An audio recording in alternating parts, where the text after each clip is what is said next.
दोस्तों, क्या 10 रुपए का धागा बांधने से किसी की रक्षा हो सकती है? या हम सालों से रक्षाबंधन के नाम पर सिर्फ एक दिखावा जी रहे हैं? आज मुनि श्री आदित्य सागर जी महाराज से सुनिए रक्षाबंधन का वो कड़वा सच जो आपको सोचने पर मजबूर कर देगा। क्या हम सभी अपने जीवन में सुख और गुणों की अभिवृद्धि के लिए नीति के विषयों का श्रवण कर रहे हैं। नीतिकार हमें सिखाते हैं कि जैसी दुनिया हमें दिख रही है, दुनिया वास्तविकता में वैसी नहीं है। हमें लग रहा है कि ये हमारे लिए शेल्टर है, रक्षा का स्थान है, तो हमें लग रहा है, लेकिन वैसा है नहीं। दिखावे की जिंदगी, ठगी की जिंदगी, दूसरों से जलन करने की जीवन की जिंदगी, ये सबसे ज्यादा है। और ये मत सोचना कि वर्तमान में है, पहले भी ऐसा ही था। पहले भी ऐसे ही था, थोड़ा सा कम था, अब थोड़ा सा ज्यादा है। पहले 100 में से 10 लोग ऐसे होते थे, अब 100 में से 90 लोग ऐसे होते हैं। था पहले भी वही चीज जो आज है। आज अपन चर्चा करते हैं कि रक्षा सूत्र आप लोग बांधते हो एक दूसरे को कि आप मेरी रक्षा करें, मैं आपकी रक्षा करूंगा। लेकिन देखो कि क्या धागा बांधने से किसी की रक्षा हो जाएगी? क्या क्या धागा बांधने से आप इतने बड़े संकल्पित हो सकते हो कि आप किसी की रक्षा करोगे, कोई आपकी रक्षा कर देगा? कौन आपके लिए कैसा है, ये धागा नहीं बताएगा, ये वक्त बताएगा। कौन किसके लिए कैसा फ्यूचर में प्रेजेंट होगा, वो वक्त बताएगा। हम तो वर्तमान में केवल आप एक प्रोबेबिलिटीज बना सकते हो कि यार ये मेरी रक्षा करेगा, वो मेरी रक्षा करेगा। देखो, आप जो रक्षाबंधन की एक रूढ़ियां हैं, सिर्फ बहन ही भाई को राखी बांधेगी, ये रूढ़ी क्यों? क्या केवल भाई बहन की रक्षा करेगा? पत्नी को भी पति को बांधना चाहिए, पति को भी पत्नी को बांधना चाहिए, फ्रेंड को बांधना चाहिए, जो आपके इष्ट हैं उनको भी बांधना चाहिए कि आप भी मेरी रक्षा करिएगा, मैं भी आपकी रक्षा करूंगा। एक रूढ़ी है धागा बांधने की। टीका करो, वो बहन भी क्या होता है, 15-20 रुमाल ले आती है, कितने भाई हैं, उतने नारियल ले आती है। जैसा भाई वैसी राखी, जैसा ग्राहक वैसी पैकिंग। बताए कि अच्छा टीका करेगा ये भाई तो चांदी की राखी, वरना नॉर्मल धागे की राखी। कुछ एक्स्ट्रा भी रखते हैं, कोई और आ गया तो बांध दो, 11 तो मिल ही जाएंगे। ये रक्षाबंधन नहीं है, ये रक्षा सूत्र का त्योहार नहीं है। ये जो रक्षा सूत्र का त्योहार है, ये बहुत मार्मिक है। इसका भाव ये है कि हमारे प्राण चले भी जाएं तो कोई बात नहीं, लेकिन जिसको रक्षा का सूत्र बांधा है उसको कभी पीड़ा नहीं होने देंगे। लेकिन आप लोग केवल उसको एक रूढ़ी मान करके जी रहे हो। आज से उस रूढ़ी को तोड़ो। रक्षाबंधन पर्व मनाना दूसरी बात है। देखो, मैं आपसे कहता हूं कि रक्षा का संकल्प करना, रक्षा का संकल्प करना, रक्षा का दिखावा करना और रक्षा करना, इन सब में बहुत अंतर है। कई लोग दिखावा करते हैं, अरे कुछ कुछ प्रॉब्लम हो तो मेरे को बताना, कोई प्रॉब्लम हो तो फोन करना तुम। और तुम फोन करना उसको कि यार प्रॉब्लम में आ गए, यार मैं अभी तो बाहर हूं मैं यार, एक्चुअली यार। जिसको मदद करना है वो कैसे भी करेगा, जिसको नहीं करना है वो एनी हाउ खिसक जाएगा। एक बार एक लड़के के पास खबर आई कि तुमको मारने के लिए 50 लड़के आ रहे हैं। तो इंडिया है, यहाँ तो बहुत जल्दी गर्म हो जाते हैं, समझ लेंगे, देख लेंगे। तो वो लड़का अपने घर से उस मैदान की ओर गया ताकि घर में कोई बात नहीं हो। उसने एक दोस्त को फोन किया, यार यार कहानी हो गई भाई, पहुंचना है। वो बोले यार मैं तो भी बाहर हूँ। बोले मैं बाहर हूँ, जबकि वो वहीं घूम रहा था। उसने उसको देख लिया कि ये वहीं घूम रहा है। उसने दोस्त को फोन लगाया, देख ऐसा हो गया है दूसरे को, मैं वहां पहुंच रहा हूँ। उसके पहुंचने के पहले 50 उसको मारने आए थे, 200 पहुंच गए सेफ्टी के लिए। कैसे पहुंच गए? ये उसका उसके प्रति डेडिकेशन था। तो देखो, जो रक्षा का दिखावा कर रहे हैं, रक्षा का संकल्प ले रहे हैं, ये बहुत स्थूल बात है। बात तो ये है कि रक्षा कौन कर रहा है। धागा बांधने से रक्षा होती है क्या? रक्षा विश्वास से होती है। हम 5 रुपए की राखी में सोचते हैं कि जिंदगी भर की रक्षा हो जाएगी, ये रक्षा नहीं है। आप देखो, बहन ने भाई को राखी बांधी कि भाई मेरी तू रक्षा करना। अब बहन की शादी हो गई, वो किसी प्रॉब्लम में है, भाई कह रहा तू जान, तेरा काम जाने, भैया मुझे ऐसी प्रॉब्लम हो गई, कुछ पैसे चाहिए, नहीं मेरे पास तो नहीं। तो रक्षाबंधन का वो जो धागा था वो झूठा था ना कि सच्चा था? इस बारे में आज जरूर सोचना। मैं आपसे आज एक अपेक्षा रखता हूं कि अपने बीच में उन लोगों को खोजो जो तुम्हारा बनने का दिखावा कर रहे हैं, तुम्हारे हैं नहीं। तुम्हारे हैं नहीं, तुम्हारा बनने का दिखावा करेगी मैं तुम्हारा हूं, जस्ट बिकॉज वो आपसे काम निकलवाना चाहते हैं।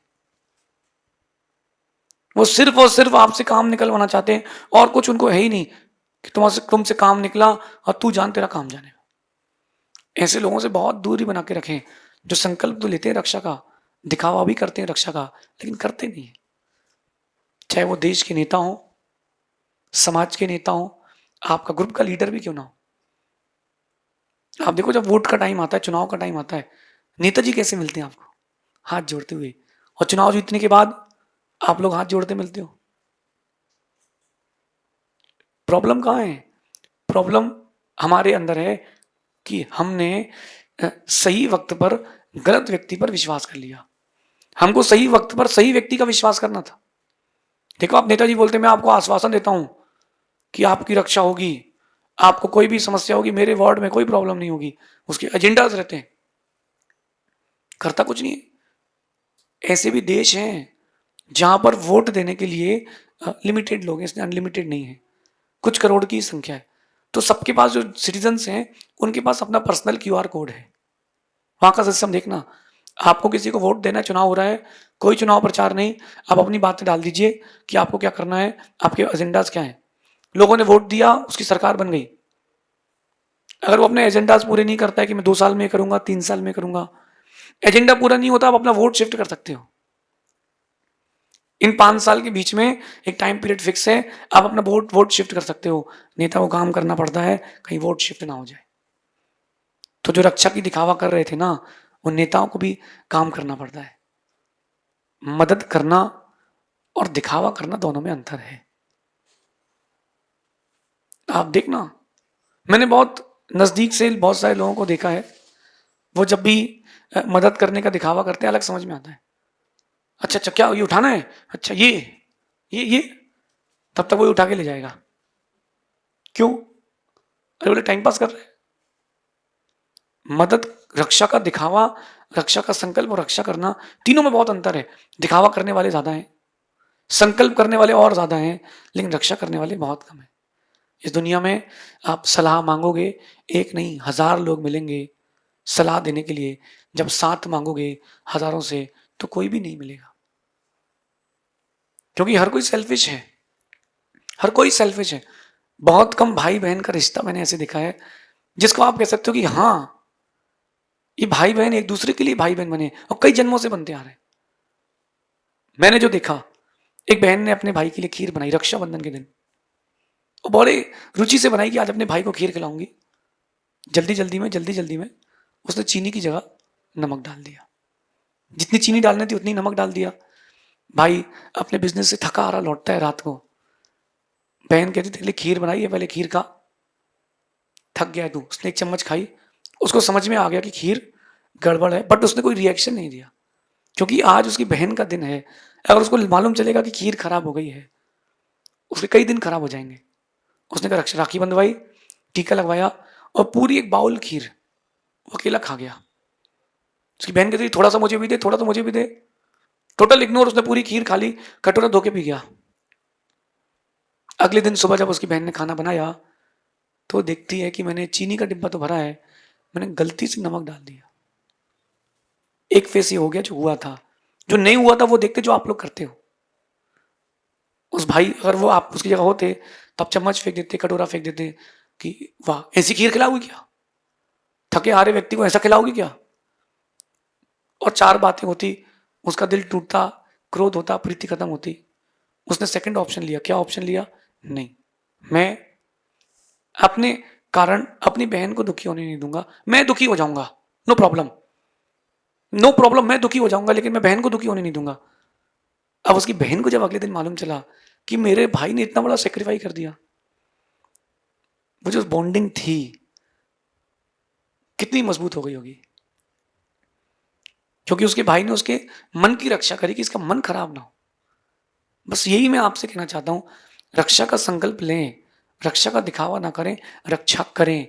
लेकिन सामने वाले को, जो आपका मित्र है, आपकी आपकी छोटी बहन है, बड़ी बहन है, उसको लगना चाहिए कि हाँ, ये मेरे लिए बने, ये मेरा बहुत खास है। इस दुनिया में मैंने जो अनुमान लगाया है, दिखावा करने वाले ज्यादा हैं, मदद और रक्षा करने वाले बहुत कम हैं। अंगुलियों में गिनने लायक लोग हैं जो किसी की मदद करते हैं, ज्यादातर तो इग्नोर करके चले जाते हैं। अब तो डिफरेंट ट्रेंड आ गया है, सोशल मीडिया। अगर कोई किसी को मार पीट रहा है तो बचाने की जगह लोग वीडियो बनाएंगे। मैंने देखा एक दृश्य गजब का दृश्य। एक गली में घूमने वाले जानवर को लोग डंडे से पीट रहे थे, रोकने की जगह लोग उसका वीडियो बना रहे थे। वीडियो बनाने में उसने इतना टाइम लगा दिया कि बेचारा जानवर मर गया। वीडियो बनाने की जगह उसकी रक्षा करने चला जाता। लॉकडाउन के समय मैंने एक बहुत विचित्र दृश्य देखा। एक पड़ोसी ने शराब पी और अपनी पत्नी को मारना पीटना चालू किया। गुस्से में वो अंदर से बंदूक निकाल के लाया, कट्टा देसी बंदूक, और उसने पत्नी के सिर पे रखा। पड़ोसी वीडियो बना रहा, उसको रोक नहीं रहा, वीडियो बनाता रहा। उसने 4-5 गोलियां मार दी, बेचारी मर गई। सिर्फ वो वीडियो बनाने में रह गया। मैंने कई बार ज्योग्राफी चैनल देखी, डिस्कवरी देखी, वो जो शेर भी भाग रहा है, हिरन उसके आगे भाग रहा है और शेर ने उसका शिकार करके शरीर खोल दिया। जो कैमरे में फोटो खींच रहा था, काश अगर वो शेर को रोक लेता तो ज्यादा अच्छा था। हो सकता है कि उसकी वीडियो बिगड़ जाती, लेकिन एक की जिंदगी बच जाती। दिखावा करने वाले ज्यादा हैं, रक्षा करने वाले लोग कम हैं। दिखावा करने वाले ज्यादा है, रक्षा करने वाले कम हैं। उन लोगों के साथ ना रहें जो दिखावे की जिंदगी जी रहे हैं। कुछ लोगों का जिंदगी में ना होना बेहद जरूरी है। कुछ लोगों का जिंदगी में ना होना बेहद जरूरी है, कुछ लोगों का होना बेहद जरूरी है। जो आपका साथ हर परिस्थिति में निभाए, उसके साथ होना जरूरी है। उन लोगों का आपके साथ होना जरूरी है। लेकिन जो मौका पड़ने पर बदल जाए, वो इंसान कहां, वो तो मौसम से भी गया बीता है। संकल्प कराए अगर आपने, फिर प्राण जाई पर वचन न जाई। प्राण जाई पर वचन न जाई। सीता जी को राम धनुष की बाण की नोक पर लेकर के आए थे। संकल्प था कि मैं सीता को लाऊंगा, दिखावा नहीं था। दिखावा होता तो आज सीता राम की नहीं होती, रावण की हो जाती, अथवा उस मृत्यु हो जाती। दिखावा करने वाले ज्यादा हैं। आप किन लोगों में हैं? दिखावा करने वालों में या रक्षा करने वालों में? कितने परसेंटेज में हैं? ये मत सोचना, ये कभी मत सोचना कि आपके पास कितने लोग हैं। मैं कहता हूं कि ये सोचना कि आपके पास कैसे लोग हैं। ज्यादा लोगों से कुछ नहीं होता, काम के लोग होना चाहिए। 4 लोग हों लेकिन दमदार हों। मैं अपनी टीम वो बनाना पसंद करता हूं कि भली जान चली जाए लेकिन मरेंगे तो साथ और जिएंगे तो साथ। मैं वो उन लोगों को पसंद ही नहीं करता हूं कि जो मौका पड़ने पर भाग जाए। हमारे साथ बहुत सारे लोग रहते हैं। 2 बच्चे मेरे साथ चल रहे थे, बिहार की बात है। एक पीछे से बैल दौड़ करके आया बहुत स्पीड से, तो विद इन अ सेकेंड वो सामने मंदिर था, एक चप्पल उतार के दौड़ के मंदिर में चला गया। उसने मेरा हाथ नहीं पकड़ा कि मेरे को मुझे सेव करे, और वहीं जो दूसरा चल रहा था वो सामने से खड़ा हो गया। मैंने कहा वाह यार। मैंने उससे रास्ते में पूछा कि बेटा अगर रास्ते में चलते चलते शेर आ जाए, रास्ते में चलते चलते अगर शेर आ जाए तो तुम क्या करोगे? जो 2 साथ में चल रहे थे, क्योंकि मुझे एक चाहिए था आदमी जो मेरा पर्सनल अटेंडेंट बने, पीए बन जाए, राइट हैंड बन जाए। दूसरे से मैंने पहले उससे पूछा जो भाग गया था, बोले मैं तो इस पेड़ में चढ़ जाऊंगा। और सुना है कि पेड़ में शेर नहीं चढ़ते। दूसरे से मैंने पूछा कि मैं तुम क्या करोगे बेटा? बोले देखो शेर एक को ही खाएगा, 4 का शिकार तो करेगा नहीं। मैं सामने आ जाऊंगा, आप तीनों निकल जाना। मैंने वही निर्णय किया कि इस व्यक्ति को कभी साथ में नहीं रखूंगा, बिकॉज ही इज सेल्फिश। इसको मैं साथ में नहीं रखूंगा। हाँ, मैं इसको साथ में रखूंगा क्योंकि सेल्फिश नहीं है। जो मेरे लिए जान देने तैयार है, मैं उसके लिए कुछ भी करने तैयार रहूंगा। ये मेरे अंदर का संकल्प था। आप लोगों का संकल्प क्या है? आप लोगों के साथ कौन है और आप किन लोगों के साथ हैं? आप कैसे हैं? आज टोटल एनालिसिस करें कि जब विपरीत परिस्थितियां आई तो तुमने साथ छोड़ दिया और तुम्हारा किसी ने साथ छोड़ दिया, ये क्या हुआ क्या नहीं हुआ, इसका एग्जामिन तो आपको करना पड़ेगा। सिर्फ धागा बांधने से किसी की रक्षा नहीं होती। अगर धागा बांधने से रक्षा होती तो फिर क्या बात थी? सिर्फ धागा बांध लेने से किसी की रक्षा नहीं होती, मौके पर साथ निभाने से रक्षा होती है। आदमी की पहचान वक्त पर होती है। अगर आपने वक्त में साथ नहीं छोड़ा है तब तो बात है। मेरे साथ लाइफ में बहुत बैड सिचुएशंस भी आई, लेकिन मैंने उस समय देखा कि जो व्यक्ति मेरे साथ है, ये मेरे साथ है कि नहीं, ये मेरे साथ है कि नहीं। कम लोग हों लेकिन साथ निभाने वाले होना चाहिए। कम लोग हो चलेगा, उसका करियर भी जा रहा हो तो भी कोई बात नहीं, लेकिन तुमसे बढ़ के उसके लिए कुछ ना हो, ऐसा कोई मिले, अपनी जान बेचकर भी उसको रखना। और ऐसा कोई ना हो तो ज्यादा लोगों की भीड़ इकट्ठी करने की जरूरत नहीं है। मैं इसी नीति में जीता हूँ। कम लोग हों, काम के लोग हों, तो जिंदगी आनंद की है, वरना दुखमय है। ऐसा चिंतन करना तो शायद आपकी रक्षाबंधन इस साल सार्थक होगी। भगवान महावीर स्वामी की